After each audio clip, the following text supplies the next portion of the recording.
Queridos, quero convidá-los a abrirem suas Bíblias, Evangelho de Marcos, capítulo 3. A gente vai ler do verso 4 até o verso 6 nessa noite. Evangelho de Marcos,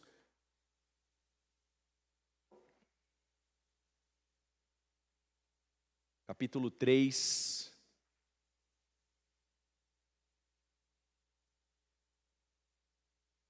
De 4 a 6, e a minha oração por nós é para que a gente possa compreender aquilo que o Espírito quer nos dizer nessa noite, discernir o Evangelho e a partir desse discernimento também nos libertar de algumas coisas que nos prejudicam tanto na jornada espiritual.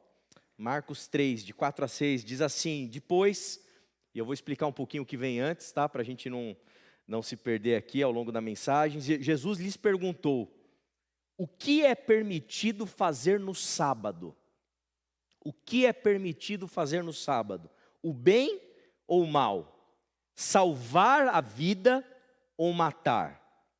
Eles, porém, permaneceram em silêncio, olhando com raiva para os que estavam à sua volta e profundamente entristecido por causa do coração endurecido deles, disse ao homem: estenda a mão. Ele a estendeu e a mão foi restaurada. Naquele momento os fariseus saíram com os herodianos e começaram a conspirar para matar Jesus. Vamos orar mais uma vez? Senhor, estamos aqui diante, Pai, de um relato importantíssimo da Tua vida, Pai. A gente te pede em nome de Jesus que Teu Espírito venha nos iluminar, para a gente compreender o Teu Evangelho, para a gente compreender aquilo que o Senhor tem para nós, nos iluminar como comunidade de fé, nos instruir, para que a gente possa viver uma espiritualidade alinhada contigo, Deus. Eu peço por mim, peço pelos meus irmãos e irmãs, peço pela nossa igreja, Pai, que a gente possa sair daqui esclarecido e libertos em Ti, ó Deus. Eu peço tudo isso, pedimos, clamamos, em nome de Jesus. Amém, amém e amém. Irmão, irmã, a gente dominicalmente, a gente vem aqui para a nossa comunidade de fé, e a gente abre ou acessa a Bíblia, e a gente prega e ensina a partir do texto bíblico. Nós todos somos herdeiros de uma tradição que tem no texto bíblico, de maneira específica, os 66 livros da Bíblia, o nosso cânon. A gente é herdeiro dessa obra-prima. A gente é herdeiro de textos e mais textos belíssimos e importantes, e cheios de potência, cheios de significado, que permitem que a gente fique o resto da nossa vida pregando a partir deles, meditando a partir deles, e ainda a gente sinta que a vida foi curta, que não deu tempo suficiente para tudo que a gente pode aproveitar daquilo que a gente entende e chama de Sagradas Escrituras. Sagradas Escrituras. A Bíblia é muito importante para todos nós, é um símbolo da nossa fé. A Bíblia Sagrada é um símbolo da nossa fé, meu irmão e minha irmã, e é um privilégio para cada um de nós, tê-la como documento em nossas mãos e poder caminhar sendo inspirado ali pelas histórias e mais histórias, pelas orações e tudo aquilo que está contido nas Sagradas Escrituras. Agora, eu confesso para vocês que eu acredito que um dos grandes problemas que nós todos enfrentamos como igreja e que prejudica muito a nossa espiritualidade, passa por uma péssima relação que nós temos com o texto. A gente se relaciona e a gente aprendeu a se relacionar com o texto bíblico de um jeito muito ruim,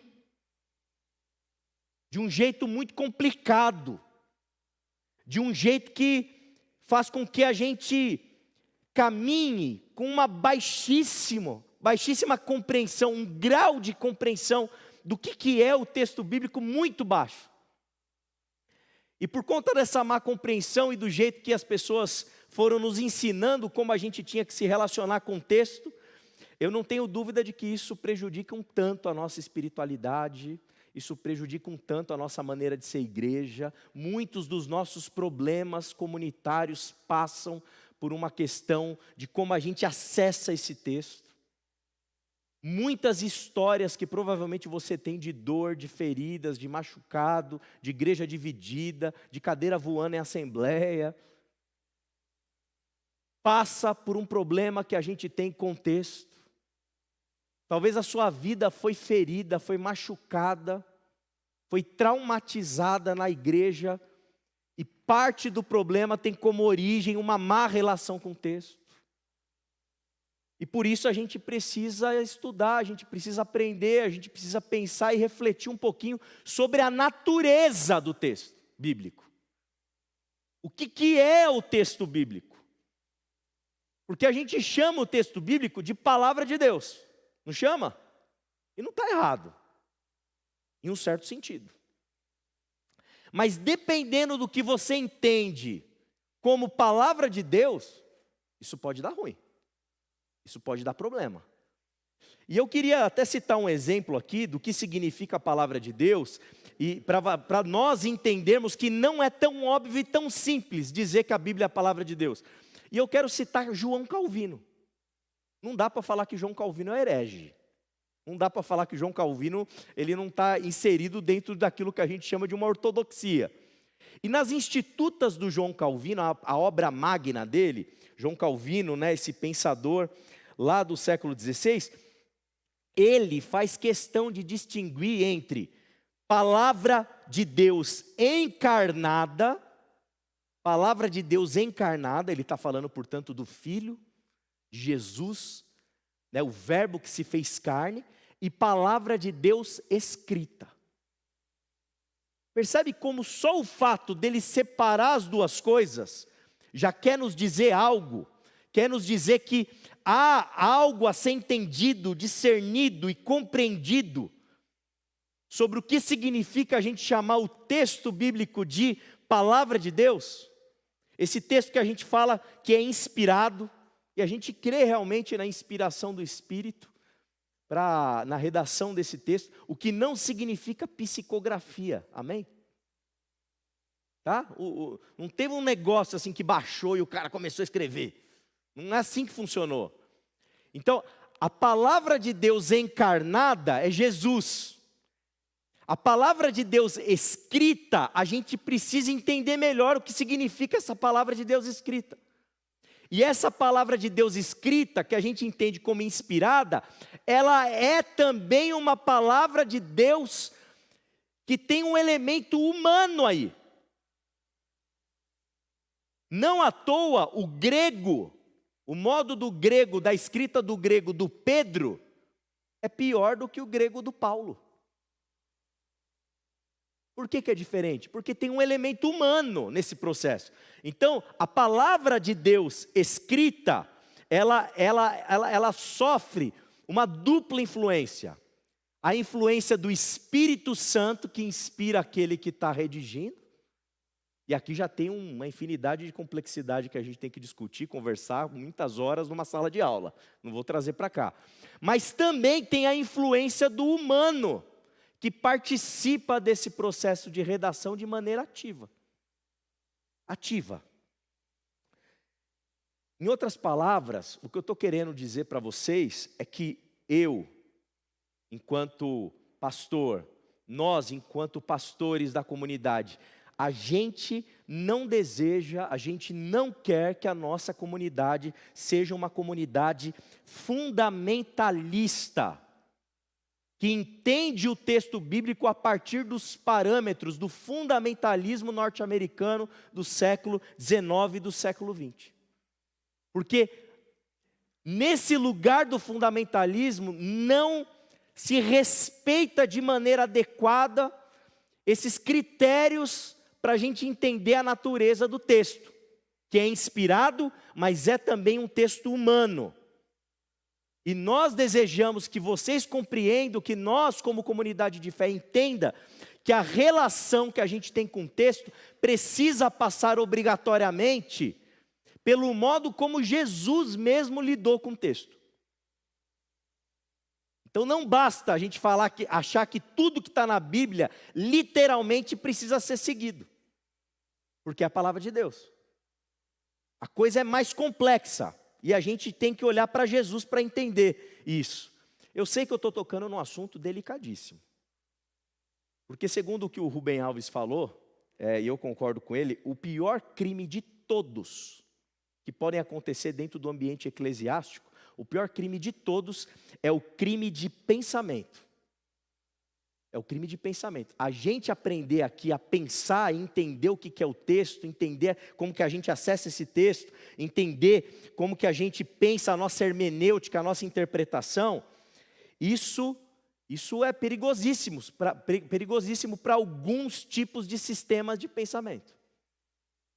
Mas a gente precisa ter coragem de fazer isso em nome de uma espiritualidade saudável, em nome de uma relação com texto saudável, em nome de uma relação comunitária saudável.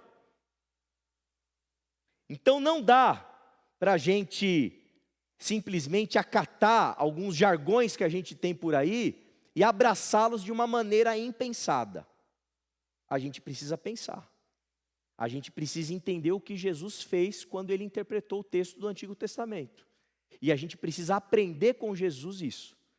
Agora, como eu disse, isso está num terreno delicado. Jesus, por conta disso, foi parar na cruz. Jesus, por conta disso, foi parar na cruz, por conta da interpretação dele do texto.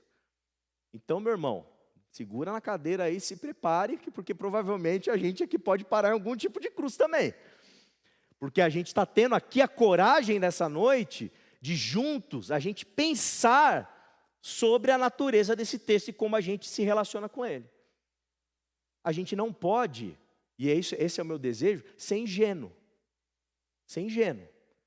Tem gente que não quer fazer essa análise que a gente está fazendo aqui, por quê? Em nome de um sistema teológico, em nome de coisas que estão construídas que a pessoa deseja que continuem daquele jeito. E a gente precisa ter a coragem de acessar o texto de maneira adequada. Vamos voltar agora para o texto que a gente leu lá do Evangelho. No texto, Jesus está lidando com os fariseus. Os fariseus quem eram? Era uma seita judaica importantíssima do primeiro século, das mais numerosas, e todo mundo que olhava para um fariseu, entendia o que do fariseu? Entendia que ali estava o exemplo do homem de fé. Ali estava o exemplo do homem de Deus. Ali estava a referência do que significa servir ali Deus. Esses fariseus, eles estão olhando para Jesus, e Jesus, ele está fazendo coisas no sábado, que para eles não era permitida. Porque o Shabat para o judaísmo, o sábado, segundo a lei, era um dia de absoluto descanso, porque o Senhor descansou no sétimo dia, então todos deveriam descansar também. Você não podia trabalhar, você não podia fazer uma série de atividades, e os rabinos ficavam discutindo o que era lícito e o que não era lícito fazer no sábado. Só que Jesus, ele faz duas coisas aqui nessa cena que nós estamos lendo. A primeira está lá em Marcos 2, 23 a 28. Pode voltar uma paginazinha aí, ou acessar um pouquinho antes que você vai entender. Então presta atenção comigo. A lei, o que está escrito, é que você não pode violar o sábado. Está escrito. Isso está na teologia desses caras do primeiro século. O que Jesus faz? 2, 23. Aconteceu que certo sábado, Jesus estava passando pelas lavouras de cereal. Enquanto caminhavam, seus discípulos começaram a colher espigas. Os fariseus lhe perguntaram: veja bem, por que eles estão fazendo o que não é permitido no sábado? Ele respondeu: vocês nunca leram o que fez Davi quando ele e seus companheiros estavam em necessidade e com fome? Nos dias do sumo sacerdote Abiatar, ele entrou na casa de Deus, no tabernáculo, e comeu os pães da presença, o que era permitido apenas aos sacerdotes, e os deu também aos seus companheiros. E acrescentou: o sábado foi feito por causa do homem, não o homem por causa do sábado. Assim, pois, o Filho do homem é Senhor, até mesmo do sábado. Então Jesus está dizendo o seguinte, que mesmo que esteja escrito, mesmo que seja dito na teologia dos caras, dentro da ortodoxia dos caras, que não se pode colher espigas, fazer esse tipo de trabalho, ter esse tipo de esforço no sábado, Jesus está dizendo o seguinte: eu não escolho viver a minha vida baseado na letra da lei. Eu não escolho viver a minha vida baseado na literalidade da ortodoxia que vocês estão colocando. Porque se o problema do sábado for um problema de fome, é lícito sim pegar espiga para comer. É lícito você não seguir o que está escrito para poder matar a fome. E ele cita Davi, que junto dos seus companheiros, imagina só, Davi e os seus soldados, entrando no tabernáculo, em um lugar absolutamente sagrado. Imagina soldado, né? Eu não consigo imaginar um monte de gente limpinha, arrumadinha, com garfo assim, sabe? Para comer os pães da presença. Meu, soldado, os caras com fome. E os caras entram no tabernáculo e detonam os pães. E eles não são fulminados. Eles não são mortos, eles não são condenados por Deus. Então Jesus usa esse argumento para mostrar que sim, ele pode sim comer junto dos seus no sábado. Na sequência, a partir do verso 1 do capítulo 3, Jesus aqui vai lidar agora com um homem que tem a mão atrofiada. Olha só o que o texto diz. Jesus entrou novamente na sinagoga e ali havia um homem com as mãos atrofiadas. Eles observavam, os fariseus, Jesus de perto, para ver se curaria o homem no sábado, procurando um motivo para acusá-lo. Jesus disse ao homem da mão atrofiada: levante-se e venha para o meio. Jesus também é brincadeira, né? Ele ainda manda o cara vir para o meio. Você percebe como Jesus ele é? Jesus é o cara, assim, meu. Nossa, Jesus ele é subversivo, gente. Jesus comprou briga com essa galera aqui. Jesus faz questão, assim, Jesus chama o cara, venha para o meio. Depois Jesus lhe pergunta, o que é permitido? Depois Jesus lhes perguntou, né, para todo mundo que estava ali, o que é permitido fazer no sábado, bem ou mal? Texto que nós lemos, salvar a vida ou matar? Eles, porém, permaneceram em silêncio. Silêncio, silêncio, silêncio. E o texto vai dizer aquilo que a gente já leu no começo, que olhando com raiva, Jesus com raiva deles, Jesus estava com raiva para os que estavam à sua volta e entristecido por causa do coração duro dessa galera toda aqui. E aí ele estende a mão, restaura a mão desse homem, e naquele momento esses fariseus eles ficam tão revoltados com aquilo que Jesus faz, que eles vão procurar os herodianos, que é uma outra turminha, toda próxima ali do rei Herodes, gente da politicagem da mais baixa qualidade, né? Gente do baixo clero, né? A gente poderia dizer alguma coisa assim, né? E se junta com essa galera para começar a conspirar para matar Jesus. Tudo por quê? Porque Jesus não estava obedecendo a letra fria da lei. Jesus não estava obedecendo a letra fria da teologia, da ortodoxia desses caras. E mesmo sendo sábado, ele cura a pessoa que ele queria manifestar ali a graça de trazer restauração para aquela mão. Vocês estão percebendo o que Jesus está fazendo? Tem um texto, tem uma letra, tem uma lei. Só que a interpretação que Jesus faz dessa lei não se permite ficar numa camada da literalidade. Porque tem algo mais profundo acontecendo aqui. E conforme a gente vai ver, isso tem a ver muito com a vida. A valorização da vida. Então essa letra, essa literalidade, esse literalismo bíblico, gente, Jesus não é dessa turma. Jesus não está nesse tipo de grupo. Jesus não trabalha assim com o texto. Porque ele sabe que quem trabalha a partir da literalidade é advogado, estou brincando, né? Advogado é legalista, né? Mas a espiritualidade legalista, no sentido de seguir literalmente aquilo que está escrito na lei, ela produz o quê, gente? Morte. No caso aqui dos dois exemplos, ou é gente com fome, ou é um homem que continua com as suas mãos atrofiadas. Em nome do quê? Em nome da lei. Em nome daquilo que está escrito. A gente precisa repensar a maneira como a gente lê o texto, gente. A gente precisa pensar e repensar a maneira como a gente se relaciona com o texto bíblico. Caso contrário, a probabilidade de nós caminharmos como comunidade de fé para um lugar que vai promover a morte em nome da letra é gigante. É gigante. Como que a gente deve se relacionar com o texto bíblico? Eu queria dar algumas sugestões. Primeira coisa, entender o óbvio. O óbvio, gente. O texto sagrado, inspirado, ele é também um texto humano. E está tudo bem. E está tudo bem. É assim mesmo. Está tudo bem. Ele é um texto que a gente entende que o Espírito inspirou, mas esse Espírito, ele inspirou, mas ele não dominou todo o processo de modo a destituir o papel do humano nessa redação. E eu queria insistir nessa palavra, gente, isso é óbvio.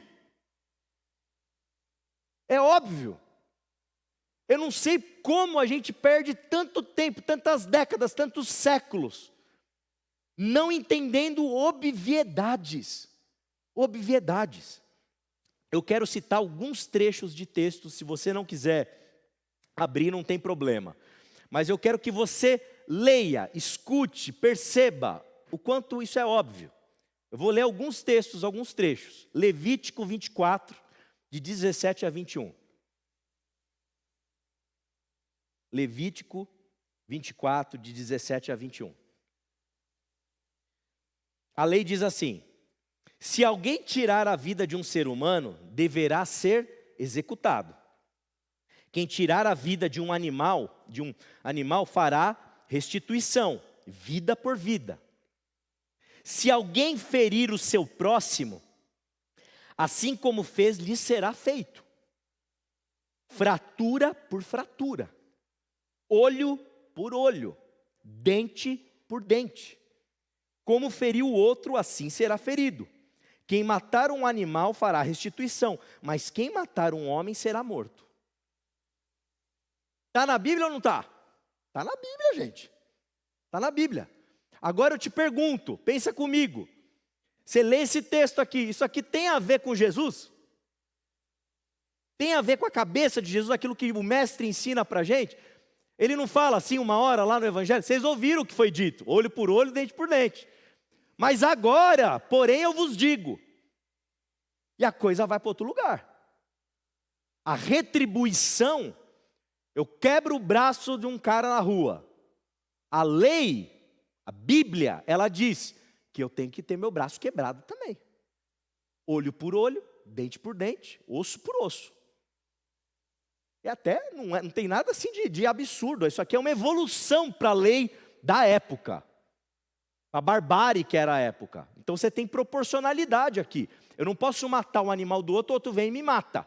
Não, ele pode vir pegar meu animal, não me matar. Agora, se é a questão assassinato, então, aí é olho por olho, dente por dente. Então tem proporcionalidade. Agora, vocês estão percebendo o quanto é nítido que esse texto, ele está escrito num lugar, de um jeito, e que isso é diferente daquilo que a gente aprende com Jesus? Não é óbvio? É óbvio, é óbvio. Vamos mais um? 1 Samuel 15, de 1 a 3. Prepara o estômago aí, gente. Eu vou pegar textos casca grossa, tá? Para a gente entender. Entender. 1 Samuel 15, de 1 a 3. Diz assim: Samuel disse a Saul, rei de Israel na época: Olha o que Deus fala através do profeta. Eu sou aquele a quem o Senhor enviou para ungí-lo como rei de Israel, o povo dele. Por isso escute agora a mensagem do Senhor. Assim diz o Senhor dos exércitos. Castigarei os amalequitas pelo que fizeram a Israel, barrando-lhe o caminho quando subia do Egito. Agora vão, ataquem os amalequitas e separem ao Senhor tudo o que lhes pertence para destruição. Não os poupem, matem os homens, mulheres, crianças, recém-nascidos, bois, ovelhas, camelos e jumentos. Está na Bíblia? Está na Bíblia, não está na Bíblia, gente? Eu não sei como que você classifica um texto desse aqui. Para mim não tem outra palavra a não ser genocídio. Isso é genocídio. Isso aqui é pegar os amalequitas e limpar e varrer eles, e pegar bebezinhos recém-nascidos e matá-los. Pegar mulheres e matá-las. Pegar e matar tudo, não deixar nada, nenhum rastro de vida ali. Você consegue imaginar Jesus, de alguma maneira, sendo inspirado no seu ministério por um tipo de texto como esse? Você consegue imaginar nós como igreja, como comunidade de fé, de alguma maneira, a gente olhando para esse texto, e isso de alguma maneira norteando o nosso jeito de ser crente no mundo? Você consegue imaginar isso? Você consegue imaginar a gente trabalhando como comunidade, pensando que a gente é um exército, e que aqueles que porventura se coloquem contra a gente, o nosso Deus vai destruir o Deus deles, e vai destruir tudo deles, e vai matar até os recém-nascidos? Você consegue imaginar uma coisa dessa? Eu não sei, se tiver alguma igreja que trabalha nessa perspectiva, eu oro a Deus para que a polícia baixe lá e prenda todo mundo. E gente perigosíssima. Mas isso está na Bíblia também. Isso está na Bíblia também. Percebe como isso é diferente de Jesus? Vamos para Salmos. Na verdade, Salmo 137, 1-9, um texto lindíssimo, uma poesia lindíssima, que diz assim o salmista: junto aos rios da Babilônia, nos sentamos e choramos ao lembrar de Sião. Ali nos salgueiros penduramos as nossas harpas, pois os nossos captores, pediam-nos canções. Os nossos opressores exigiam canções alegres, dizendo: cantem para nós uma das canções de Sião. Como poderíamos cantar as canções do Senhor em uma terra estrangeira? Se eu me esquecer de ti, ó Jerusalém, que a minha mão direita perca as suas habilidades, que me grude a língua ao céu da boca, se eu não me lembrar de ti e não considerar Jerusalém a minha maior alegria. Lembra-te, Senhor, dos edomitas e dos que fizeram quando Jerusalém foi destruída, pois gritavam: arrasem-na até os alicerces. Ó cidade da Babilônia, destinada à destruição, bem-aventurado, feliz aquele que lhe retribuir o mal que você nos fez. Bem-aventurado, feliz aquele que pegar as suas crianças e despedaçá-las sobre a rocha, contra as rochas.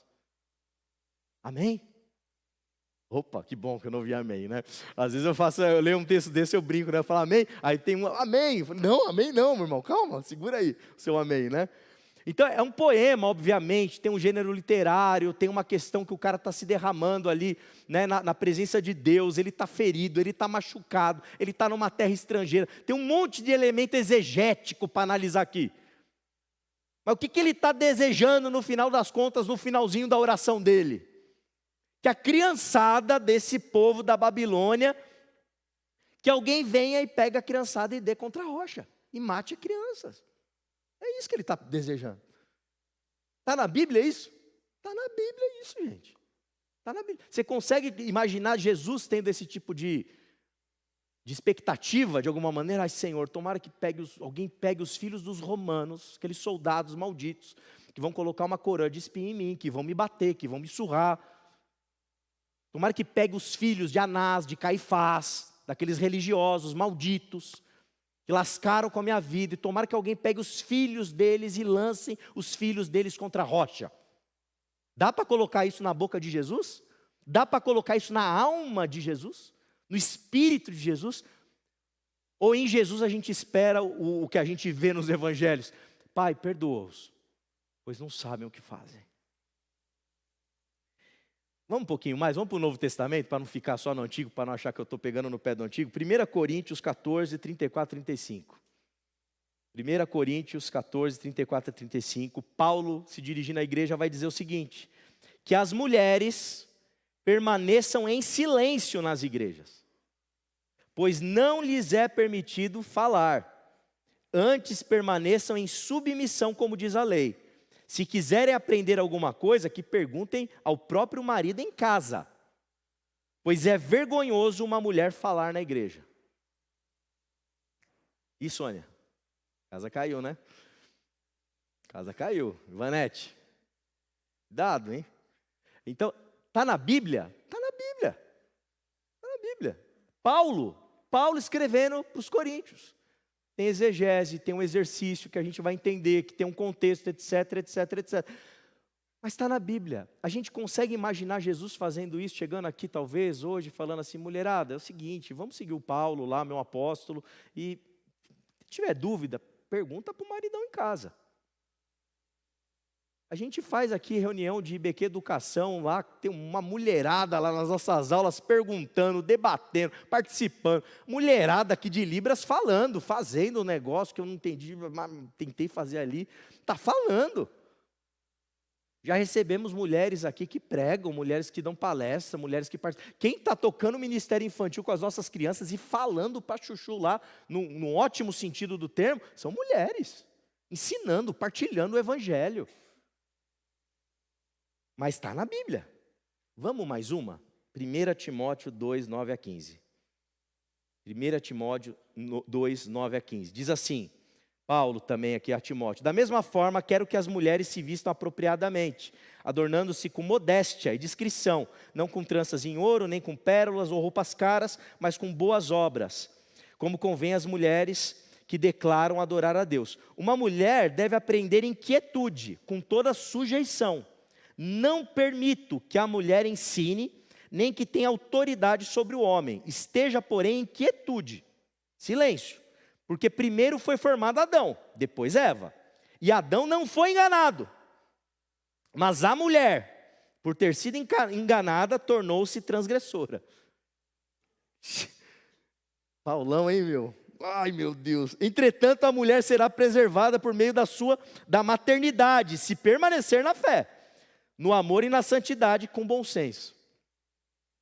E aí, mulherada, eu não sei assim, se eu falo isso para uma de vocês, não cito o texto bíblico, vocês me batem, não batem não? Olha lá, todas as mulheres fazendo assim com a cabeça. Eu apanho, gente. Que isso? E tem que apanhar mesmo, porque, pelo amor de Deus. Mas está na Bíblia, gente. Qual que é o recado que eu quero dar para vocês? Tudo isso aqui tem exegese, tem discussão teológica, eu não vou entrar nisso, é muito tempo, não dá. Mas, irmão, irmã, tudo está na Bíblia. A Bíblia é um conjunto de 66 livros, inúmeros autores, escrito em diferentes épocas e tempos. A Bíblia é inspirada, mas tem uma natureza humana que permanece. E o texto é óbvio, ele exala coisas do seu tempo, do seu mundo. E muitas dessas coisas que exalam a partir do texto, elas são incompatíveis com Jesus, incompatíveis com o Evangelho. Por isso, irmão e irmã, essa obviedade que eu quero que você constate tem que nos levar para um lugar. E esse lugar é o lugar do estudo. A gente tem que estudar, porque a gente está em posse de manuscritos que não são simples de ler, de acessar. Eu não sei se vocês estão familiarizados com essa expressão, né? Eu não faço um depara, né? O meu irmão ali com certeza está. Eu não faço um depara de lá do texto para cá de maneira assim, rápida. É perigoso fazer isso. Não dá para fazer isso. Porque a natureza do texto exige da gente esforço, de estudo para a gente compreender as Escrituras. Se a gente não se esforçar, se a gente não se dedicar, a gente vai se complicar.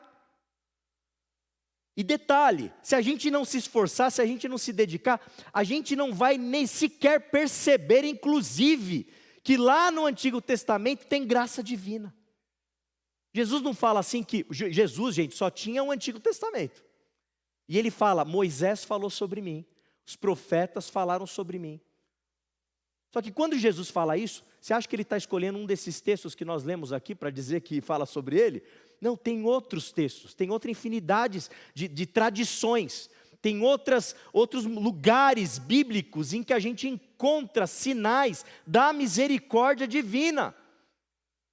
Lá no ano do jubileu, lá no profeta que defende a causa do órfão, do pobre, da viúva, em tantos outros lugares lindíssimos, salmos lindíssimos, belíssimos, que a gente encontra sinais da misericórdia de Deus. Sinais esses que, de uma maneira perfeita, de uma maneira plena, de uma maneira mais categórica, mais nítida, vão aparecer em quem? Na pessoa do nosso Senhor Jesus Cristo.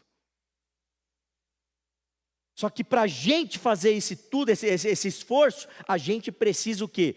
Estudar. E mais, nós precisamos ser honestos intelectualmente, gente. A gente precisa de honestidade. Honestidade em relação ao quê, pastor? Em relação ao critério que nós vamos utilizar para ler o texto. O critério.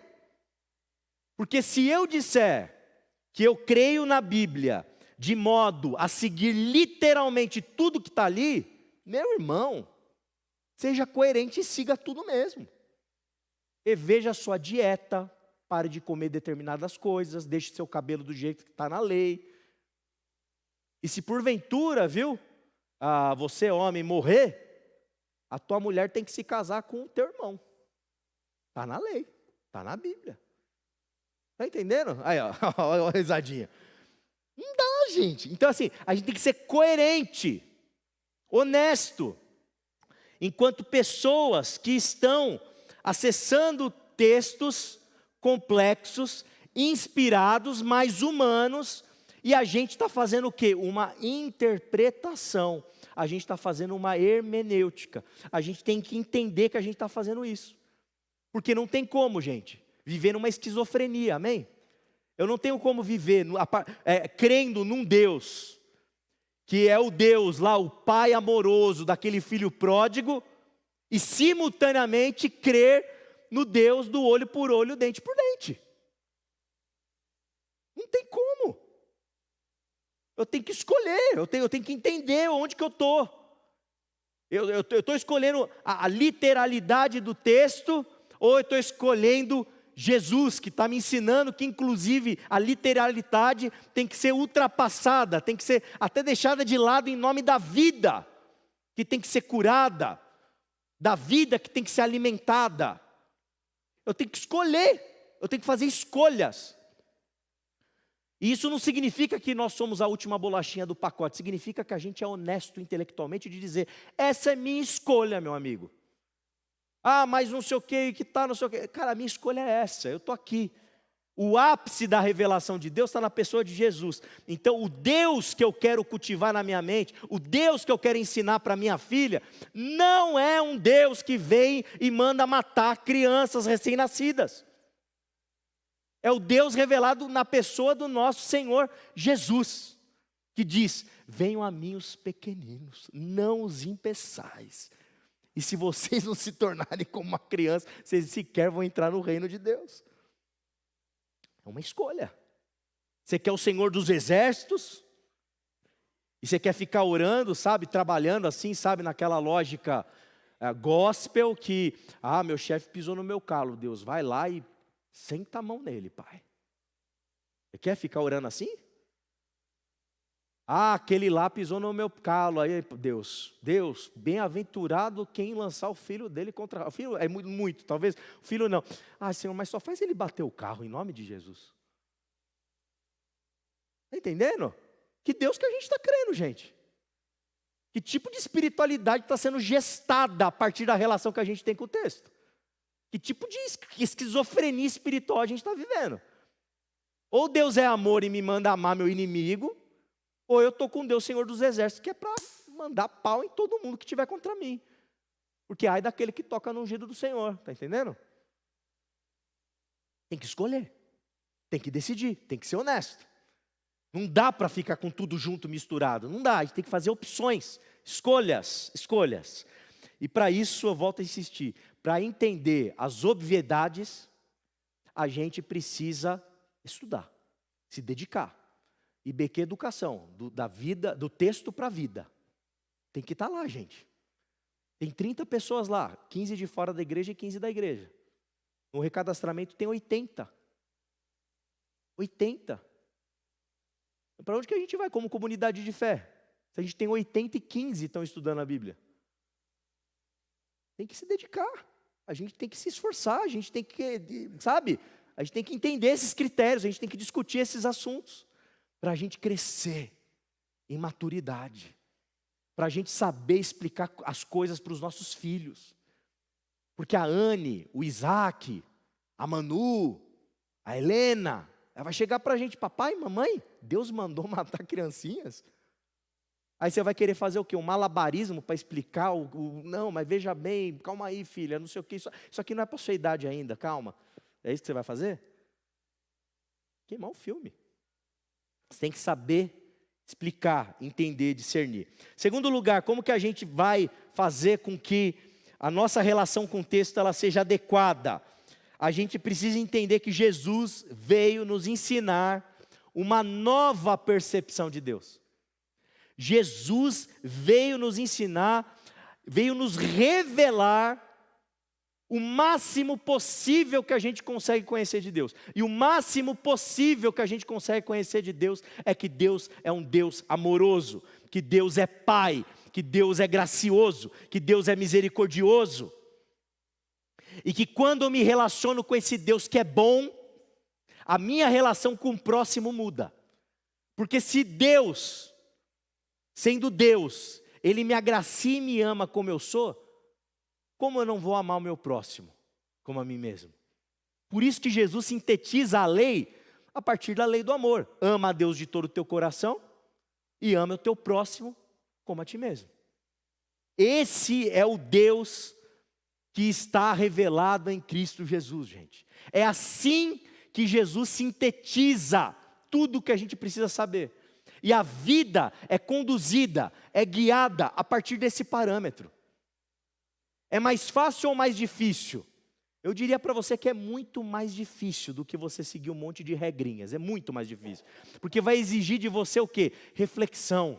Vai exigir de você atenção, vai exigir de você responsabilidade, vai exigir de você a cada dia, em cada situação, em cada fechada no trânsito, em cada esquema que está rolando nos seus negócios, no seu emprego, em cada momento em casa tenso. Você vai ter que olhar para todas as situações da sua vida e vai ter que pensar, o amor tem que me guiar.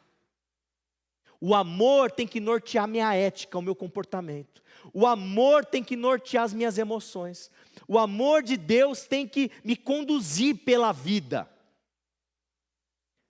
E eu tenho que, à luz dessa espiritualidade, manifestar para o mundo e testemunhar para o mundo a realidade de um Deus que se revelou em quem? Na pessoa do nosso Senhor Jesus Cristo. É Jesus veio nos ensinar isso. Joseph Blank, um teólogo, ele vai dizer o seguinte, que em Jesus, olha que frase linda, o próximo toma o lugar da lei, e suas necessidades, as necessidades do próximo, determinam o que se deve fazer em cada situação. O próximo toma o lugar da lei. É o meu próximo que dita a qualidade de como eu estou vivendo a minha espiritualidade, a minha fé. É como eu me relaciono com Ele. É o que eu falo com Ele, é o que eu manifesto em relação a Ele, em direção a Ele. É amor, gente. É esse Deus amoroso, é esse Pai amoroso, que veio nos ensinar, veio nos amar, veio nos perdoar, veio nos sarar, veio nos libertar, veio nos curar. Não porque a gente fez alguma coisa, não porque a gente trocou alguma coisa, mas porque Ele nos ama sem medida, sem tamanho. Ele nos ama furiosamente, nós somos alvo da misericórdia de Deus. Esse é o nosso Senhor, esse é o nosso Deus, não é outro, não é o diabo. Nosso Deus não é um diabo.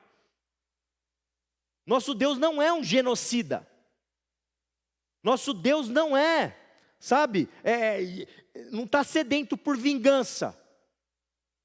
O nosso Deus é aquele que se doa, se entrega, para que a gente possa viver, e como disse Jesus, viver uma vida abundante, uma vida plena, uma vida profunda, uma vida intensa.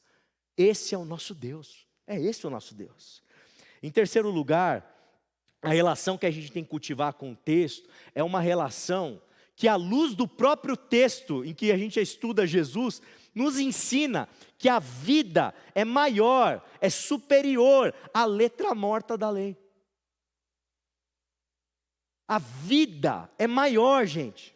Jesus vai dizer, o sábado, né, a lei do sábado, o Shabat, esse sábado, ele foi feito por causa do homem, não o homem por causa do sábado. Tentar colocar o homem, encaixar ele no sábado, isso é reprimir a vida, isso é matar a vida, isso é destruir a vida, isso é matar pessoas, isso é ferir pessoas. Para ficar em alguns exemplos que a gente já falou aqui, colocar o homem, fazer o homem ser feito por causa do sábado, significa, sabe o quê? Silenciar mulheres. Fazer mulheres serem submissas a maridos, muitas vezes violentos. Eu me lembro de uma menina, muitos anos atrás, ela me contou uma história tão triste, gente. A menina casou, novinha, devia ter os seus 18, 19 aninhos. Ela casou. O príncipe, na verdade, ele era o cavalo, não era príncipe. A menina estava num relacionamento abusivo, violento, tóxico, e obviamente ela se divorciou. E o pastor dela disse assim: agora, minha filha, agora a sua vida é sozinha. Porque o divórcio é proibido na Bíblia, está escrito na Bíblia. 18, 19 anos, casou com um imbecil que batia nela, acabou o casamento, e o pastor, o homem de Deus, ungido do Senhor, chegou para ela e falou assim: não tem mais como você se casar novamente. Vocês conseguem imaginar o tamanho da dor dessa menina? Vocês conseguem imaginar o tamanho da opressão que ela sentiu? Vocês conseguem imaginar como que essa vida ela foi reprimida? Como essa vida foi traumatizada em nome da lei, em nome do que está escrito? Você consegue perceber como a vida não estava acima da letra, mas a letra estava acima da lei? Gente, tem gente que expulsa o filho de casa, porque é gay, em nome da letra da lei. Você já imaginou você como pai, pegar um filho e expulsar ele de casa? Você já imaginou um filho, pelo fato de ser homoafetivo, ele decidir se suicidar? Se suicidar, gente. Não são poucos os exemplos. Se suicidar. Porque o pai, porque a mãe é crente, tem a Bíblia, tem a letra, tem a lei, e não consegue lidar com aquela situação, e esse menino, essa menina não encontra minimamente, eu não estou nem discutindo se é pecado, se não é pecado, não estou falando disso, eu estou falando de afeto. O que eu estou dizendo é que a letra morta da lei transforma o nosso coração numa pedra. E a gente se torna pessoas capazes de matar em nome de Deus, gente. E não é somente uma pessoa em nome de Deus, às vezes é o bando todo. Nós todos juntos, matando alguém em nome de Deus, em nome de uma lei, em nome de uma letra morta. Então a gente precisa pensar, olha o que ele fala também aqui, Jesus, o que é permitido fazer no sábado, o bem ou o mal, salvar a vida ou matar. Eles, porém, permaneceram em silêncio. O cara estava lá, sabe, com a mão atrofiada, Jesus ia manifestar uma cura, Jesus ia fazer o bem. Eles escolheram o quê? O silêncio. E Jesus fica indignado com a dureza do coração desse povo, que é um coração duro, pedregoso. Isso aqui, gente, é sério, isso aqui é importante, isso aqui diz respeito aos nossos filhos, ao tipo de sociedade que a gente quer ter, o tipo de comunidade de fé que a gente quer fazer e viver. Por fim, para a gente pensar e repensar a relação nossa com a Bíblia, a gente precisa entender de maneira cabal que quem é o nosso Senhor, quem é o nosso Mestre, é Jesus de Nazaré. Jesus de Nazaré. Nós viemos para cá hoje para adorarmos, cultuarmos, juntos celebrarmos o nosso Senhor Jesus. O nosso Senhor Jesus. Em outras palavras, o que eu estou querendo dizer, gente, a gente não pode ser bibliólatra. A gente não pode adorar a Bíblia, adorar as páginas, os textos. A gente não faz isso. Novamente, para a gente é sagrado, para a gente é inspirado, é símbolo da nossa fé. Nunca vou subir aqui, sentar com a minha Bíblia, com textos bíblicos para poder meditar e conduzir a meditação. Nunca. Nunca. Mas o meu Senhor não é Moisés, o meu Senhor não é Paulo, não é Pedro. O meu Senhor é Jesus de Nazaré. Esse é o meu Senhor. É Ele que deu a vida por mim. É a partir da vida, do testemunho, da biografia desse homem de Nazaré, que toda a vida que pulsa no Evangelho, produzindo inúmeras tradições, inúmeras interpretações, fez com que isso fosse possível. É a vida dele. E é a vida dele que tem que nos guiar. A vida dele tem que nos conduzir. A maneira como ele lida com o texto tem que nos nortear. E a vida é maior do que a letra da lei que diz que não pode fazer isso ou aquilo no sábado, porque em nome da vida, o que é a letra? Nada, não é nada, não é nada. Ele é o nosso mestre. Essa percepção, essa compreensão tem que nortear toda a nossa forma de pensar teologia. Uma teologia saudável, boa, só vai ser possível a partindo Jesus como nosso mestre, como nosso norteador, como nosso parâmetro. A boa espiritualidade genuinamente cristã tem que nascer de Cristo, tem que nascer de Jesus, não de outro lugar. E eu digo para vocês de maneira absolutamente tranquila, a gente tem que priorizar na nossa hermenêutica, na nossa interpretação, o lugar das Escrituras onde mais a gente aprende e vê Jesus in natura. Mateus, Marcos, Lucas e João, gente. Mateus, Marcos, Lucas e João. É isso, gente. Paulo falou que a mulher não pode falar. Você consegue colocar isso na boca de Jesus? Paulo falou que a mulher, se tiver dúvida, tem que perguntar para o homem, para o marido dela em casa. Você consegue imaginar Jesus ensinando isso? Jesus. Mas aquele meu chefe vai ver que o Senhor dos Exércitos vai pegar ele na curva. Você consegue colocar isso na boca de Jesus? Eu queria, não está aqui, mas uma ilustração para a gente poder entender isso, né? Eu sempre falo para meus alunos, eu me lembro de um professor, o Aracaque, hoje ele está lá, se eu não me engano, na PIB do Brás, foi missionário na Suíça, e ele perguntava assim para a gente em sala de aula, o que é uma pregação cristocêntrica? Aí, Gustavo, o que é uma pregação cristocêntrica? Aí os alunos, não, tem que fazer apelo no final, tem que falar de Jesus, 4 leis espirituais, tem que ser sermão expositivo. Ele falava, o pessoal respondeu, falou, tudo, nada a ver, nada a ver.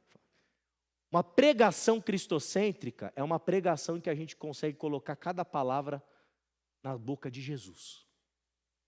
Para eu saber se eu subi aqui, preguei o evangelho ou não, eu preciso colocar o meu sermão, imaginar o meu sermão na boca de Jesus. Cabe lá? É possível?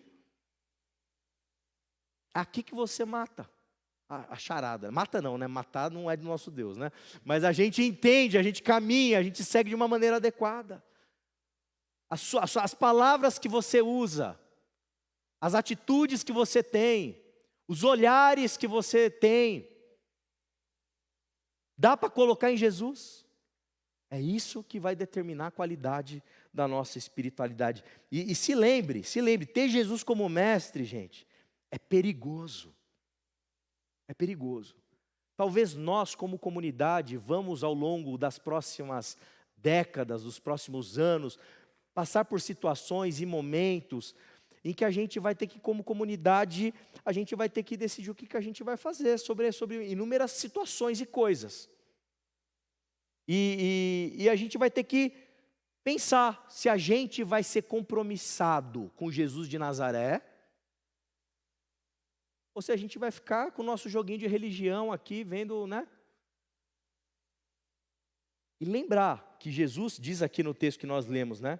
Ele fala, estende a mão, ele estendeu, o homem estendeu, e a mão foi restaurada. Naquele momento, os fariseus saíram com os herodianos e começaram a conspirar para matar Jesus.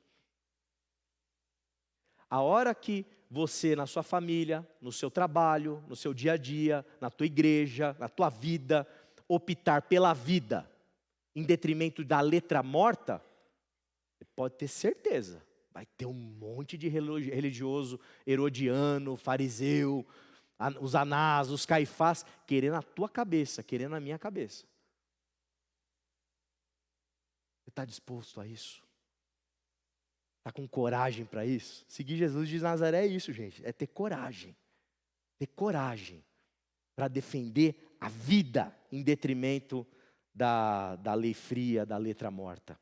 Irmão, irmã, Ricardo Quadros Gouveia, um amigo querido que está no Canadá, já deu aula para a gente aqui no IBQ Educação, esteve com a gente na aula magna. Ele fala uma coisa, e falou naquele dia uma coisa muito importante.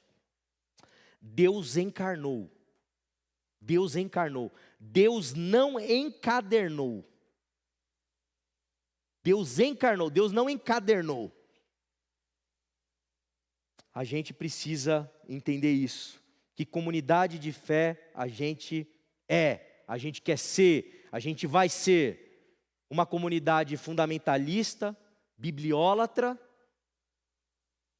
ou uma comunidade de Jesus? Uma comunidade que tem coragem de pegar a pessoa que está com a mão atrofiada e falar para ela, vem aqui no meio, vou te curar, vou te amar, nem que isso me custe a morte, nem que isso me custe a morte. É uma escolha que todos nós aqui vamos ter que fazer. E eu acho que ficou claro para vocês que eu já fiz a minha. Não sei se vocês vão conspirar para me matar, ou se nós juntos vamos dar um testemunho do Evangelho para o mundo. E vamos fazer da nossa comunidade de fé um lugar seguro para a gente criar os nossos filhos. E não para raio de maluco. Eu oro a Deus, a gente tem que destravar, sabe? Pastores, a gente tem que cortar todos os para-raios de maluco. A gente precisa de gente de Jesus, gente de Deus. Gente compromissada com o Pai revelado em Cristo Jesus. Para a nossa comunidade vibrar no espírito do Evangelho, amém? E não no espírito da morte, não no espírito da destruição, da violência, da guerra. A gente tem um Deus e tem que ter clareza de quem esse Deus é. Amém. Quero te convidar a curvar sua cabeça.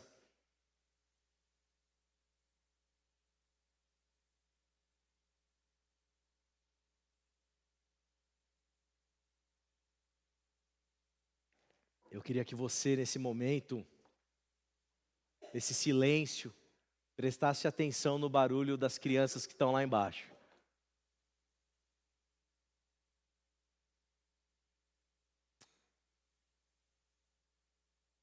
Que tipo de vida espiritual os nossos filhos vão ter? Que tipo de exemplo nós como igreja vamos dar para os pequeninos do Senhor? Como que a gente vai conduzir nossa vida espiritual, nossa espiritualidade?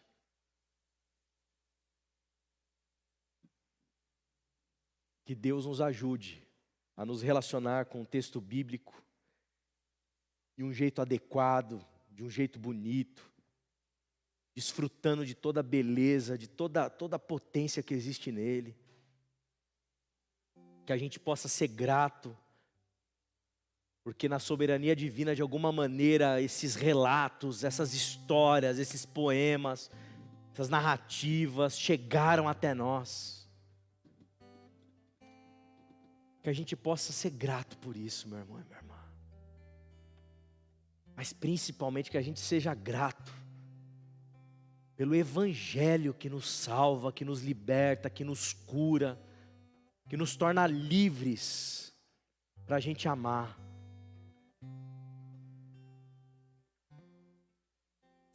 Pai amado, estamos diante de Ti nessa noite, Senhor, gratos ao Senhor pela Tua bondade, gratos ao Senhor pela manifestação do Teu Espírito no nosso meio, gratos ao Senhor, Pai, porque o Espírito vivo do Senhor está aqui no nosso meio, Deus.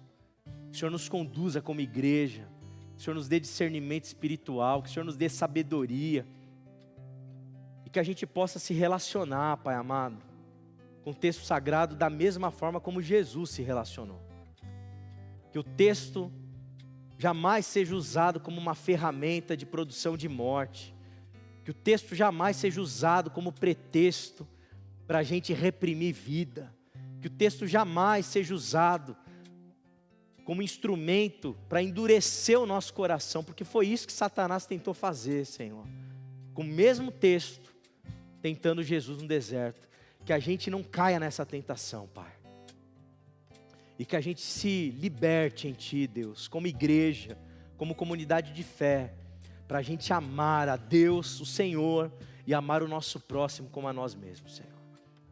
Que o Senhor venha, através dessa mensagem, dessa noite, trazer luz, trazer clareza, para a gente entender que o nosso Senhor é o Senhor. Nós Te amamos, Deus. Obrigado pelo Deus maravilhoso que o Senhor nos revelou. Obrigado pela bondade que nos alcançou. Obrigado pelo perdão que nos perdoou. Obrigado, Pai amado, pelo Teu Espírito que nos selou, pelo Teu Espírito que nos transformou, nos regenerou. Obrigado pelo Teu Espírito que nos convenceu. Obrigado, Senhor, pela vida Tua em nós. Obrigado pela vida em abundância que nós temos em Ti, Pai. Muito obrigado, Deus. Muito obrigado. E que esse mesmo Espírito possa nos conduzir como igreja, como comunidade, hoje